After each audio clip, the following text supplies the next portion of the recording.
আসসালামু আলাইকুম। আমরা আজকে প্রজেক্টের চারপাশে পাক দিচ্ছি, কারণ বৃষ্টি হয়েছে আজকে অনেক। তো পাড়গুলা দেখতে আসছি যে পাড়গুলা ভেঙে গেছে কিনা।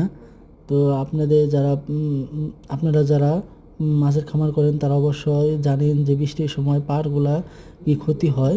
এজন্য আমরা এখন ঘুরে দেখব কোন কোন জায়গায় কোন সমস্যা হয়েছে। তো এটা দেখছেন আমাদের খামার। এটা হচ্ছে 45% একটা খামার। তো এখানে বাংলা মাছ, তেলাপিয়া মাছ আরও অনেক রকমের মাছ আছে। তো এই যে এখানে আমরা দেখেন আমরা পাড় দিয়ে ঘুরছি আর এনজয় করতেছি।